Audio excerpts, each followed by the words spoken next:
Ibu, Bapak, Saudara, terkasih dalam Tuhan, pada hari ini setelah Pentakosta, memang gereja merayakan atau memestakan Bunda Maria atau Perawan Maria sebagai Bunda Gereja. Di situ suatu ungkapan bahwa pada saat para murid itu berkumpul untuk menerima kehadiran Roh Kudus, Ibu Yesus Maria itu mendampingi para murid-murid itu, para rasul itu, untuk mereka merasakan bagaimana Roh Kudus turun. Dan kita bisa melihat di sana peran Maria yang sebagai bunda. Sungguh dia mendampingi lahirnya gereja. Karena Pentakosta adalah lahirnya gereja.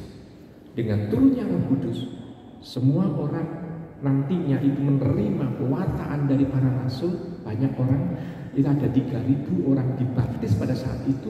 Di situ kita bisa melihat turunnya Roh Kudus. Gereja awal itu ditunggui oleh Bunda Maria.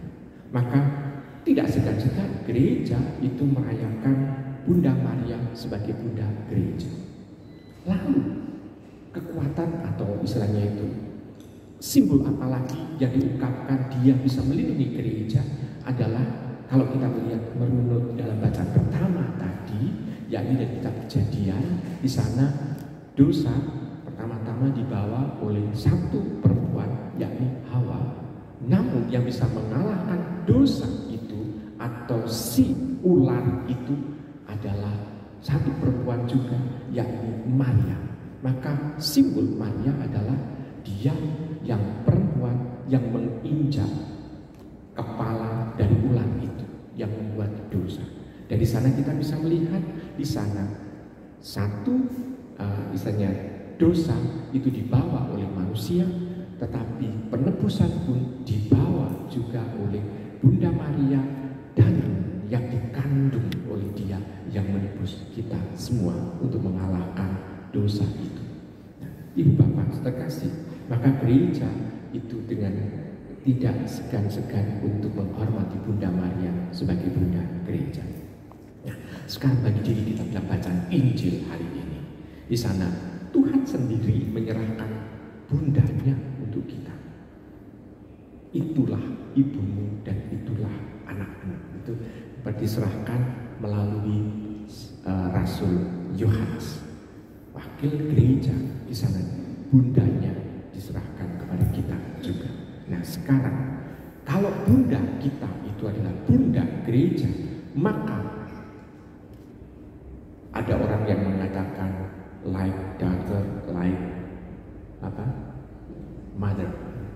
Ada like father, ada like son, like father gitu ya. Tapi kalau ini like daughter, like mother. Nah kalau kita bisa melihat segala macam perilaku dari ibu itu haruslah diperlihatkan ini loh anaknya. Seperti itu juga. Maka kita sebagai anak-anak dari gereja, sebagai anak-anak dari bunda, maka kita harus mampu untuk bisa meniru apa yang sudah dilakukan oleh bunda.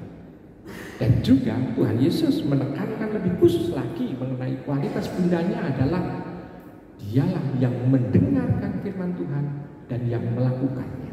Maka kualitas itu harus kita miliki juga supaya tampak dalam kehidupan kita bahwa kita adalah memang anak-anak Maria.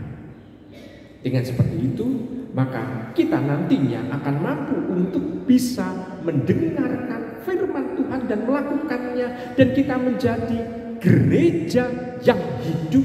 Tidak hanya gedung gereja saja yang megah, namun kita adalah gereja yang hidup, dan gereja sendiri adalah ungkapan jemaat beriman.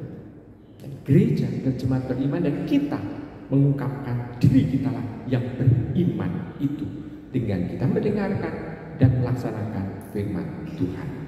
Nah, maka peringatan ini sebetulnya mau untuk mengungkapkan kepada kita bahwa kita dalam menerima karunia-karunia juga bersama dengan bunda kita. Maka kita juga bisa memohon kepada bunda kita pula supaya bunda kita itu juga mendoakan kepada putranya supaya kita mendapatkan karunia-karunia itu pula. Maka marilah kita bersyukur kepada Tuhan karena bunda kita bukan bunda yang jauh, namun bunda yang senantiasa hidup di dalam hidup kita. Selamat merenungkan.